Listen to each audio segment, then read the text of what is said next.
Merci de nous avoir reçus, chers amis internautes de Témoin, et bienvenue dans votre émission Le Témoin. Aujourd'hui, nous avons le plaisir de recevoir M. Talibou Aïdara, journaliste, agriculteur, politique, responsable politique de l'APR dans la commune de l'arrondissement de Kataba. Monsieur Talibou, di leen fàttali aussi tamit mu ngi bokk ci cellule de communication au niveau du ministère de la pêche. Tey moom la ñu fas yéene waxtaan ak moom ci jaar-jaaram. waaye rawatina tey aussi mu présenté ñu benn livre bi nga xamante ne ni indi na ko donc livre bi mu ngi tudd par devoir civique et militant dina ñëw ci livre bi laataa ñu ci xuus dañu koy présenté bàyyi mu nuyoog télé internautes yi bu ko defee ñu dugg ci waxtaan bi monsieur Talibou asalaamaaleykum. waaleykum salaam maa ngi leen di nuyu manit di leen gërëm si invitation yi di nuyu téléspectateurs yi internautes yu Témoin TV di leen féliciter si initiative bi ndaxte jamono yu ñu toll nii boo ko defee ni ñaa ngi koy def boo ko deful ni ñaa ngi koy def mooy investir dans le digital investir si net bi loolu mooy lu nga xam ne moom mooy avenir donc boo leen nekkee si anticipation bi foog naa gërëm leen sant leen man maay Talibou Aïdara communicant journaliste la comme ni nga ko waxee man maa bind téere bi bu tudd par devoir civique et militant le Sénégal que je connais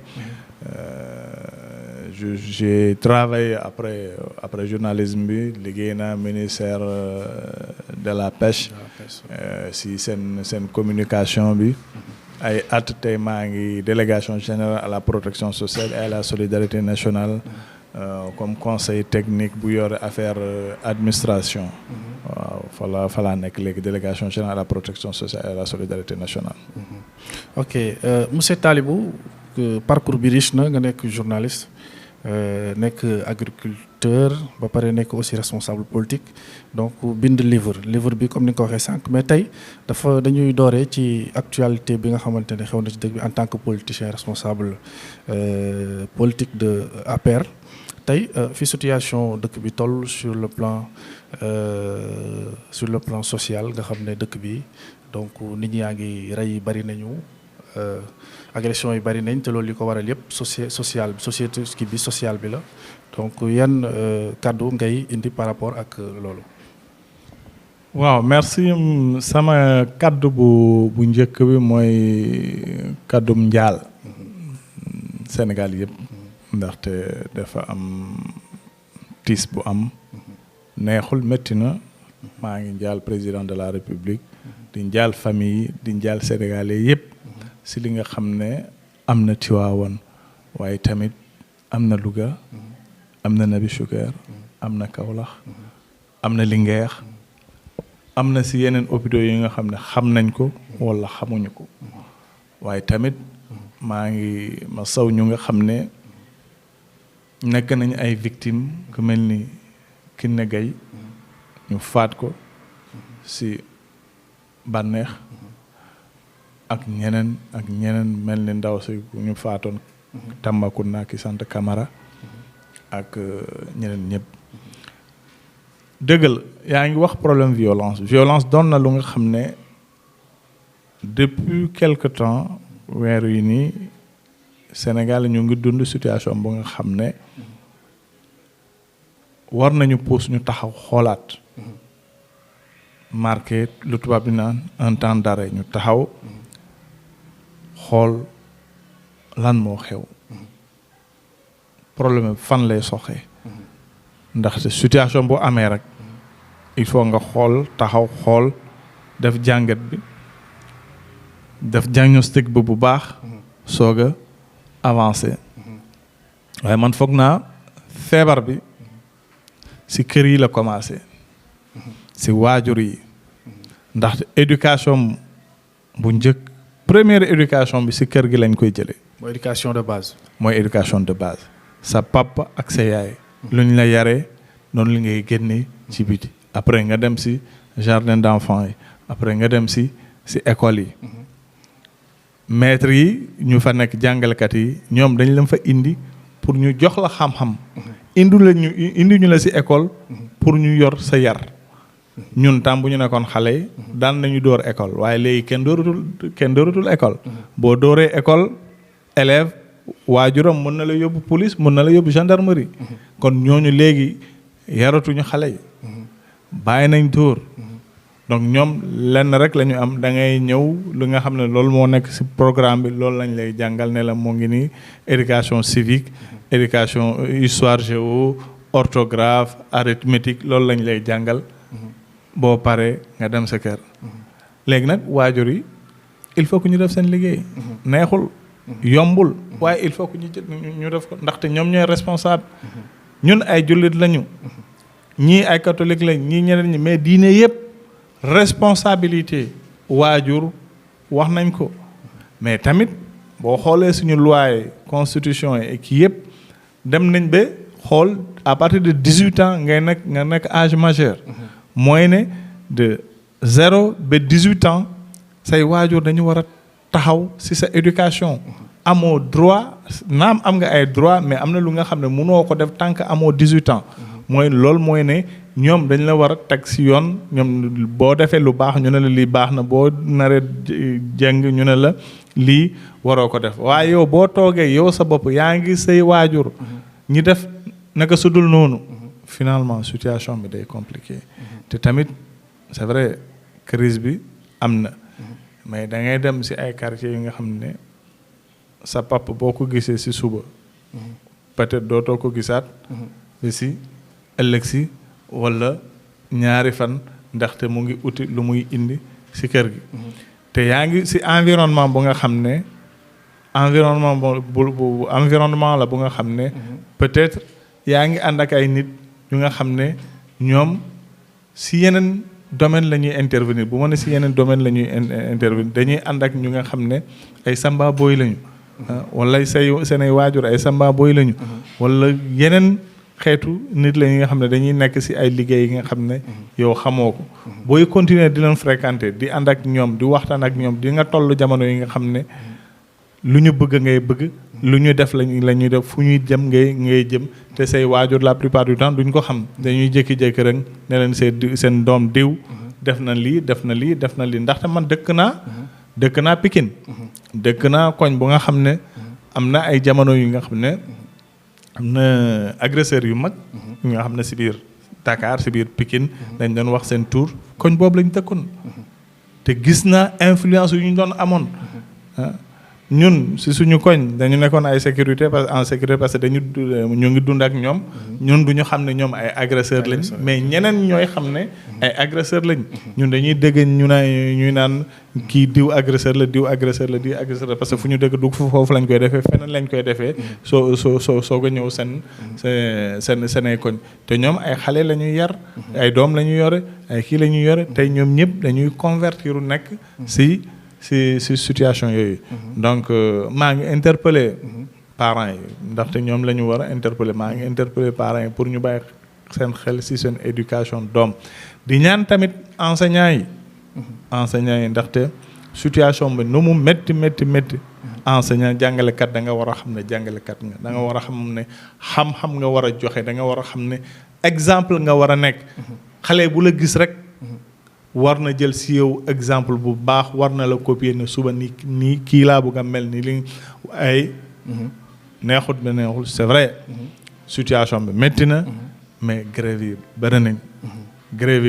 grève yi la plupart du temps xale yi day jóge këram naan maa ngi dem école nga ñëw école fekk grève kooku fu mu dem waajuram xamul fu mu dem ñibbi na kër gi wala dem na ci plage bi wala dem na feneen waajuram yi xamuñu ko dina toog ba heure wàcc jot ñëw ñeneen bu fekkee ne dañuy wax seen ay waajur ne dañu am grève peut-être ñeneen ne duñ ko wax xale boobu bu demee fan la dem yow xamoo ko yow enseignant bi nekk grève xamoo xale boobu fan la dem waajur yi xamuñu xale yooyu fan lañ dem te yooyu responsabilité bi il faut que ñu calculer ko c'est vrai métti na mais ñun ñëpp il faut que ñu nangu def sacrifice pour génération yuy ñëw pour suñu réew tant que defuñu loolu du ñu mën a dem un sacrifice pour la génération future donc wax nga ko sànq mais dafa am ñenn ci askan bi dañu jàpp ne à 50 wala à 70% yëpp fautif bi dañ ko teg état bi parce que tey boo gisee ni insécurité bu bëri bi ñenn ñi dañu gis ne ñàkk liggéey xëy bi la ndaw ñi aussi ak dundu gu cher gi ñu ci bari aussi tamit dañu jàpp ne yenn droit yi nga xamante ne ni am na fii ci Sénégal donc permettre na léegi ñemetoo dóor sa doom ñemetoo dóor sa jabar comme ay droit de l'enfant soo dóoree sa doom gaañ ko yenn gaañ yi ñu bu ñu la yóbbee justice da ngay tëdd soo dóoree sa jabar bu la porter plainte da ngay tëdd ba jot nañ ci gis ay sëriñu daara yoo xam ne ñu bari jot nañ leen tëj ci ay mbir yu demee noonu donc est-ce que aussi tamit li askan bi wax d'une part duñ am raison par rapport ak fait yi nga xam ne mu ngi am ci dëkk bi. waaw xam nga état boo waxee état kat mooy état man la état yow la état kee la état ñëpp la. état du naan rek nguur gi la. état bi société bi yëpp la. bu ñu jëlee lépp rek naan Macky Sall mooy président de la République Macky Sall la loolu Macky Sall sénégalais la bu nga xam ne moom moo nekk à la tête du Sénégal. mais état pour mu mun a dox nation pour mu mun a dox il faut que ñëpp joxe seen contribution situation économique depuis 2020 adduna dafa nekk ci situation bu nga xam ne ñëpp xam nañ ko dafa am feebar bu am mu tudd coronavirus bu nga xam ne secoué na économie adduna bi yëpp amul benn réew bu nga xam ne échappé na ci situation boobu naam métti na ci Sénégal mais Sénégal jël na ay mesures yi nga xam ne réew yu bëre ñu ngi fii jëluñu mesures yooyu ndaxte pour mesurer boo xoolee pour maîtriser njëg jël na lu toll na 650 milliards bu nga xam ne subvention la pour permettre ñu nga xam ne ndaxte commerçants yi ñoom ñooy dem jënd marchandise par exemple ceeb dañuy dem Chine dañuy dem Inde dañuy dem kii jënd ko foofu mais ñoom fu ñuy dem noonu dañuy fekk prix yi jóg na bateau yi transporté yi yokk nañ seen tarif yi wala avion yi yóbbu yokk nañ seen tarif yi fu ñuy béy ci tool yi usines yi yëpp carburant bi jóg na prix carburant bi jóge na du simple au double ci réew yëpp yokk nañ carburant bi mais Sénégal boo xoolee ñetti at ci ginnaaw wala ñeenti at ci ginnaaw prix bu ñu am ci essence mooy 650 francs le litre moo fi nekk ba léegi te pourtant pétrole bi carburant bi prix bi doublé na baril bi bu nekkoon 70 léegi mu ngi passé na 150 dollars te foog naa loolu effort la bu nga xam ne état bi mu ngi koy def population yi naam gisuñu ko parce que ñoom seen amin bi day si loolu la ñuy calculer marché bi nu mu mel mais Sénégal bu bàyyee comme yeneen réew ñu nga xam ne dañu jékki-jékki dindi seen loxo si importation yi di appuyer commerçants yi di appuyer opérateurs yi peut-être que situation bi neneen lay demee boo xoolee du ma sore sax Gambie fii nii Gambie bu nga xam ne moom mooy suñu voisin jàngalekat Gambie 30 000 francs bu bëree bëri ku nga xam ne mu ngi enseignement supérieur bu bëree kooku 50 000 francs lay am salaire. enseignant léegi nga jël enseignant bu nga xam ne 30 000 francs lay am salaire saaku ceeb mu ngi jar Gambie 21 000 francs te Sénégal saaku ceeb bi 21 000 francs lay jar kooku bu jëndee saaku ceeb 21 000 francs ñaata mooy des ci salaire am 9 000 francs si weer bi nga mu war a jënd mu war a fay location bi war a jàng xale yu kon comparaison par rapport ak yeneen réew Afrique yi boo defee comparaison rek mënoo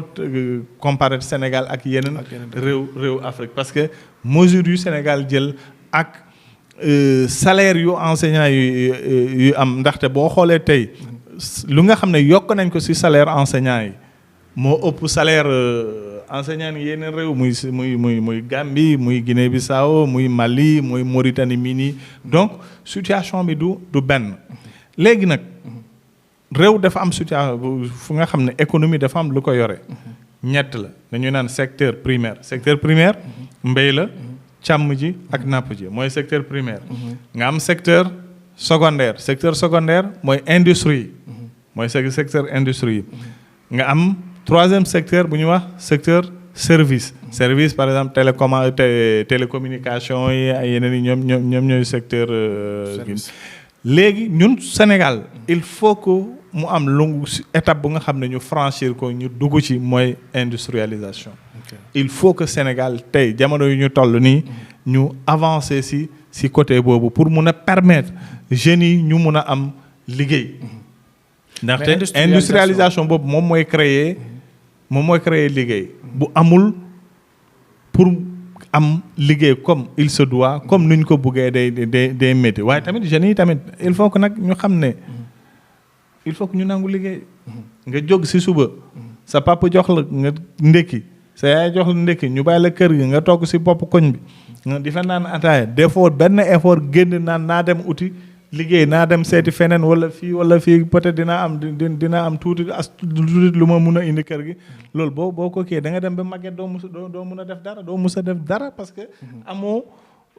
envie bi d'abord envie bi la. il faut que nga am envie bi nga am jom bi ne man il faut que ma liggéey.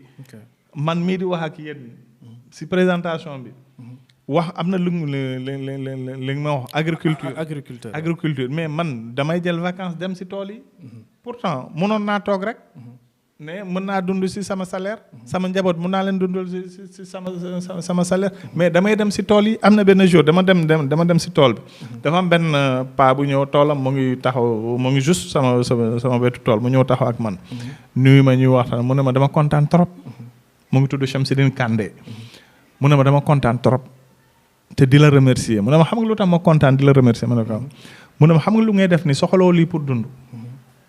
mu ne ma li ngay def ni soxloo ko pour dund de parce que am nga ko. yaa ngi liggéey.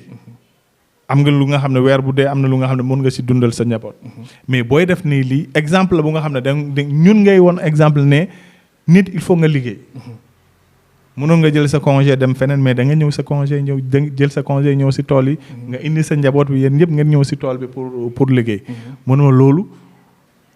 exemple la bu nga xam ne dañ ko war a véhiculer xale comprendre ko te bu may ñëw noonu di ñëw si tool yi xale dama leen di bàyyi si terrain yi ñuy football. mais sama waa kër sama doomi mag yi sama doomi rakk yi laay jël ne leen kaay leen ñu dem xaw ma ñeneen waaye yéen da ngeen ma topp si tool bi. ñu dem liggéey ñeneen ñi moom c'est pas mon problème. te foog naa loolu mooy lu nga xam ne war nañ ko def loolu mooy lu nga xam ne loolu moo war a nekk exemple loolu la ñu war a inculquer xale ñu comprendre ne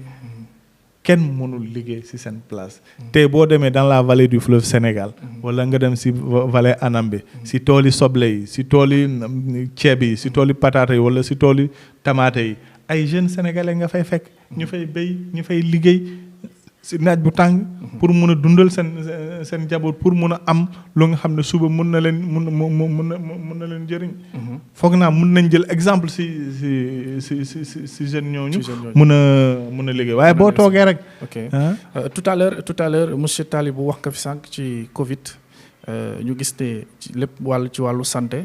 ñu gis ne Covid bi mu ñëwee nga xam ne Sénégal géré na ko. géré boo xamante ne ñëpp apprécié ko ci Afrique ñu jàpp ne ñu ñoo meilleure gestion te booba Diouf Sarr moo ko yor.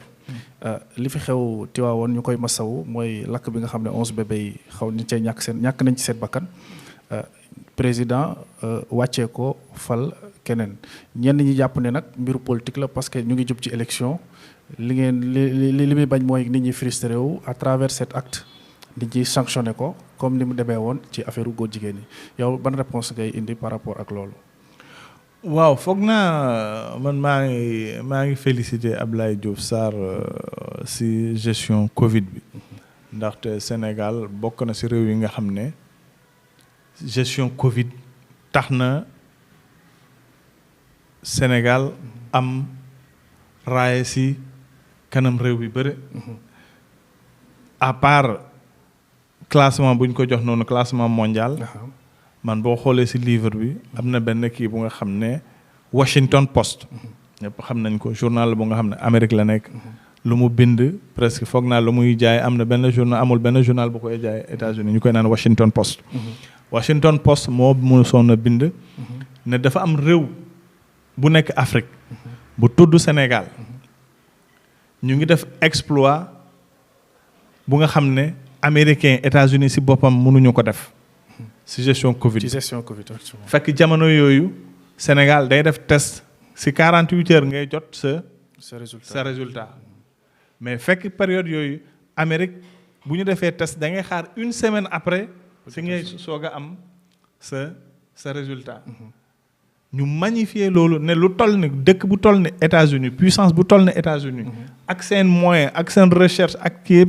Sénégal am ñaari jours pour defar joxe résultat Covid ñoom ñuy toog 1 semaine après di joxe résultat Covid ñu saluer loolu won àdduna ne am na réew bu nga xam ne ñu ngi def jéego yu mag si liggéey bi tax na tey xam nga ñu ngi dégg cash transfert exceptionnel bu nga xam ne 43 milliards dañ ko war a jox population yi ñu nga xam ne ñu ngi leen bind ci téere bu tudd RNU registre national unique loolu ñu bëre ñu ngi wax mais xamuñu 43 milliards yooyu fan la jógee banque mondiale ak réew yi nga xam ne Allemagne ak Royaume-Uni ki ñoom ñoo appuyer Sénégal pour seen politique protection sociale parce que réew bu nekk da ngay am lu ñuy wax protection sociale da ngay jàppale sa néew ñu doole yi ñoom ñoo ko appuyer ci gestion Covid bu baax bu Sénégal def loolu tax ñu appuyer ko génnul ci budget Sénégal ci appui la bu nga xam ne dañ ko def pour ñu jox ko population yi ci gestion bu baax bu ñu defoon ci coronavirus bi looloo taxoon ñu appuyer leen ci loolu léegi nag am na lu nga xam ne am na foog naa enquête bu ñu koy def bu dara amee ñu war a def enquête lu toll ni 11 liir faat fenn laaj na enquête te gis nañ président de la République jox na mission inspection générale d'État mooy bi nga xam ne moom moo gën a kawe ci administration boo ko jëlee moom moo gën a kawe ci structure yi nga xam ne ñoom ñoo nekk ci État pour ñu def ay enquête ci situation Tivaouane waaye bu ñu yem ci Tivaouane ci ki yeneen kii natal yëpp pour ñu def fa inspection ñu def fa enquête ñu mun ko jox rapport te enquête bu ñu koy def du ñu bàyyi kenn donc foog naa pour ñu mun a def enquête boo nekkee ministre peut-être dina am lu nga xam ne soxla nañ ko war nañ la ko enquête duñ ko mun a def te yow yaay kilifa bi yow yaay ministre bi donc foog naa président def na lu mu war a def Diouf Sarr ñu ngi koy remercier nit ñi lu ñuy wax ku nekk da nga libre ku nekk da nga libre ci sa commentaire foog naa bu ñu ko mënoon a bu ñu ko bëggoon a wàccee war nañ ko wàccee yàgg na parce que perdre na Dakar du tey perdre na Dakar janvier la perdre Dakar perdre na Yoff janvier donc foog naa bu fekkee ne politique la jamono yooyu lañ ko waroon a wàcce te foog naa ci liste élection yu ñuy dem ni mu ngi ci liste nationale bi bu fekkee ne sanction la peut-être du bokk ci élection yi foog naa loolu man dama bokk ci structure bu ñuy wax cadre républicain te Diouf Sarr mooy suñu coordonnateur moom mooy suñu coordonnateur waaye ñu war a def enquête il faut que ñu def seen enquête fii la ñu amoon en 2002 naufrage du bateau le Joola bu mu amee la première des choses bu ñu def mooy Ablaye Wade dafa wàccee ñaari ministre ñu nga xam ne ñoom ñooy intervenir directement ci kii bi mooy ministre des forces armées ñu koy naan Yuba Sambou ak ministre des transports ñu koy naan Youssou Sakho mais ñoom ñaar ñëpp da leen wàccee pour commission d'enquête bi mun a def liggéeyam foog naa loolu mooy li nga xam ne président décision bu mu jël looloo te bu ñu fàtt au-delà ci yooyu am na Sénégalais yu ñu doon wax waruloon xaar sax ñu wàccee ko dafa waroon a démissionner kon won na ne nii bëggoon nañ mu jógee fa pour ñu mën a def seen liggéey. ok d'accord ñu ñëw ci livre bi nga xamante ne ni bind nga ko livre baa ngi nii yeneen koy gis ngeen ko yaa ngi def sa tur ci kaw Talibou Aïdara par devoir civique et militant le Sénégal que je connais. Donc nga def préface du président Macky Sall pourquoi préface du président Macky Sall. waaw maa ngi une occasion là pour me remercier président de la République Macky Sall. ndaxte moom moo ma préfacé livre bi. préfacé livre bi mooy ne damaa bind téere bi. moo ko bindee téere bi ba pare. ma jël téere bi yëpp. ma def lettre yónni ko. moom président de la République dama bind lettre yónni ko ne ko man téere bi def naa ko yow laa bëgg nga préfacel ma ko mooy da ngay préfacé mooy da ngay xool téere bi nga liir ko xool ko càmbar ko bu pare yow yaay def résumé nga présenté livre bi ma ñaan ko en tant que sénégalais nee naa ko man sénégalais laa comme yeneen seen man sama téere bi yow laa bëgg nga préface ma yónni courrier bu ma yónnee courrier bi mu jot ko mu jox ko ministre Kassé nga xam ne moom moo yore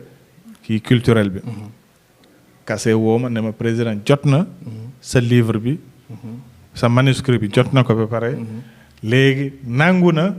pour préfacer ko waaye il faut nga ñëw ñu toog waxtaan ndaxte comme président la sa livre bi balaa mu koy préfacer dafa am yu nga xam ne war na fa nekk dafa am yu nga xam ne waru fa nekk ndaxte président de la république lu mu préfacer rek mooy ne lépp lu fa nekk ànd na ci d'accord donc looloo tax am na yu nga xam ne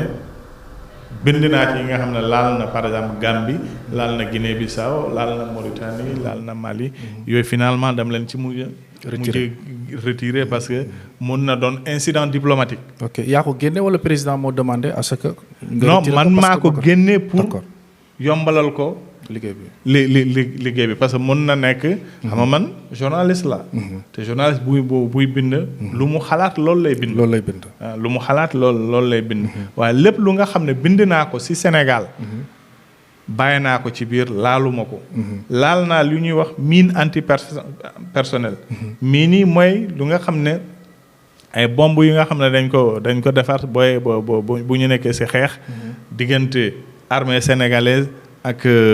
MFDC ci Casamance. gars yi ci àll bi dañ koy suul pour armée bi bu leen di topp. wala auto armée di leen topp bu ñu yéegee ci seen kaw day kalaate bu kalaatee rek ñooñu dañuy soit da ngay dee wala sa tànk yi damm wala sa tànk yi dagg wala say loxo dagg. ok bind naa ci mine yooyu yu nga xam ne day lor.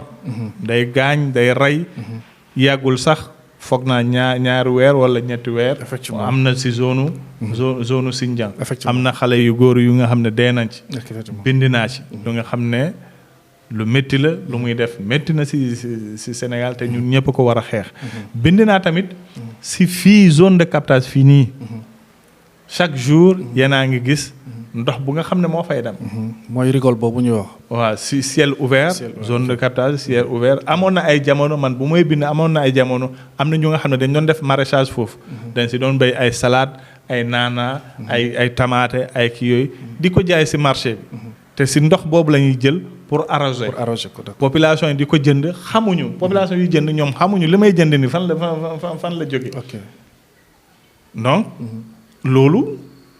mun na indi jàngoro yu bëri ma bind ci pour attirer attention autorités yi pour ñu xam ne lii il faut que ñu arrêté ko balaa muy indi yeneen feebar bind naa ci problème bu nga xam ne frontière la nekk diggante Sénégal ak Gambie ci dëkk bu ñuy naan Touba Tranquille Touba Tranquille mu ngi ci frontière bi beneen côté bi Gambie la ñu koy naan Dar Salaam beneen côté bi Touba Tranquille mais dafa am problème diggante ñaari population yi parce que waa Touba Tranquille dañu ne waa Gambie ñoo dugg Sénégal jël seeni suuf waa Gambie nee nañ waa Sénégal ñoo dugg ci jël seen suuf ba cantonnement armée gambien nekk beneen côté bi cantonnement armée Sénégal nekk beneen côté bi ma def lettre ouverte bind ko attirer attention président de la République pour ñu jël disposition balaa problème di am comme lu amoon en 88 diggante Sénégal ak Mauritanie. donc suñu la déggee en résumé livre bi lépp mu ngi tënku ci dénonciation. non du seulement dénonciation du seulement am na parti bu nga xam ne par exemple parti politique man dama bokk ci parti bu tudd APR Alliance pour la République da ngay nekk ci politique dina am jamono yu nga xam ne ni nga toll jamono yu da ngay jël prise de position effectivement donc yooyu samay prise de position ñu ngi ci biir par exemple am na benn prise de position benn intervention bu ma defoon benn leader politique Ousmane Sonko c'était en 2018 avant élection présidentielle yi fekk nee na moom bu jëlee réew mi lépp lu nga xam ne accord de pêche la dina ko arrêté ma xam ne kii lu muy wax xamu ko bu ko xamoon du ko wax ndaxte Sénégal moo soxla accord de pêche Sénégal mooy dem Mauritanie pour uti fa jën Sénégal mooy dem Gambie pour uti fa jën Sénégal mooy dem Guinée-Bissau pour uti fa jën Sénégal mooy dem Libéria pour uti fa jën Sénégal mooy dem Cap-Vert pour uti fa jën ñooñu tey dañu bëgg a arrêter accord de pêche yi ak Sénégal moom bu nekkee président de la République dina arrêter accord de pêche yi mais ñooñu dañuy yàkkamte pour mu arrêter accord de pêche yi parce que bu arrêter accord de pêche yi pêcheurs sénégalais yi nekk Mauritanie dañuy ñëw Sénégal yi nekk Cap-Vert dañuy ñibbisi yi nekk Gambie dañuy ñibbisi yi nekk Guinée-Bissau Libéria ainsi de dinañ ñibbisi boobaa nag fan la leen dugal parce que dafa xamul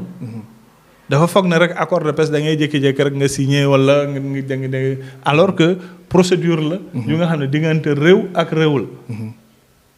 kon yooyu baax na nga signaler ko par exemple côté santé bi xam nga côté santé bi wax naa ko côté napp ci wax naa ko côté mbéy mi agriculture si vallée du fleuve Sénégal wax naa ko par exemple barrage Affiniam barrage la bu nga xam ne Sénégal ak Chine ñoom ñoo ko tënkoon ba chinois yi commencé construire nañ barrage bi presque pare nañ ñu commencé inaugurer barrage bi commencé kii rek relation diplomatique Sénégal ak Chine dagg en 1996 fekk Abdou Diouf moo décidé reconnaître Taïwan bu mu reconnaître Taïwan chinois yi dagg seen relation bu ñu daggee seen relation barrage Affiniam bi lépp lu ñu fa kii ñu dindi ko dem barrage bi bloqué au lieu que mu indi coppute si mbéy population yi beneen problème la leen indi ndaxte lu ñuy wax acidification de l'eau ndox bi day saf genre limon ak salinisation day am tamit xorom ñoom seen tool yëpp seen faro yi seen rizières yi loolu moo ci am finalement mënuñu woon béy même jën mënuñu am jën bu baax il a fallu que bu Macky Sall li ñëwee président Chine ñëw fii Xi Jinping mu négocier ak Xi Jinping ba Xi Jinping accepté ñu signer accord pour chinois yi reprendre barrage boobu defaraat nañ ko léegi barrage baa ngi dox donc je pense yooyu yëpp rafet na sénégalais yi xam ko rafet na adduna xam ko c'est des relations diplomatiques mais aussi day développer agriculture wax naa ci tamit ak ki nga xam ne xale yëpp presque xam nañ ko ndaxte presque xale yëpp lire nañ Sous l'orage ñëpp xam nañ Seydou Badiane Kouyaté waxtaan naa si ak sama waxtaan ak Seydou Badiane Kouyaté mu ngi si biir waxtaan tamit ak Bara Diouf yow journaliste nga Bara Diouf mooy ku nga xam ne moom moo créé agence de presse sénégalaise bu ñu am juste indépendance moom moo créé Soleil moom moo lancé Soleil mu nga xam ne nekk na si journaliste yu gën a mag Afrique si journaliste yu gën a mag dans le monde nekkoon na xaritu président Senghor ak lépp donc yàlla def si samay liggéey journaliste mu am jamono yi nga xam ne liggéey naa ak moom xam naa ko wax na ma lu bëri expliqué na ma lu bëri si Sénégal donc bind naa si moom tamit si culture bi tamit bind naa si Sembène Ousmane Sembène son dernier voyage le dernier voyage de Sembène Ousmane donc am na yeneen donc foog naa lii mooy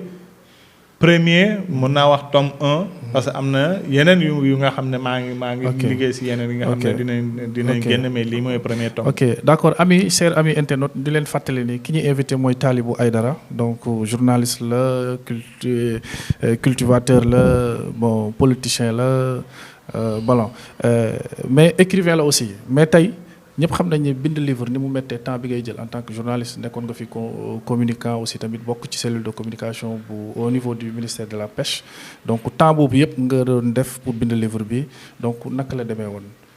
waaw c'est vrai que ak recherche yi nga xamante ne yaa ngi ko doon def. c'est vrai que bind neexul. bind neexul parce que temps la laaj. temps pour yow sa bopp. mais aussi. pour ñu ngay àndal ñu sa famille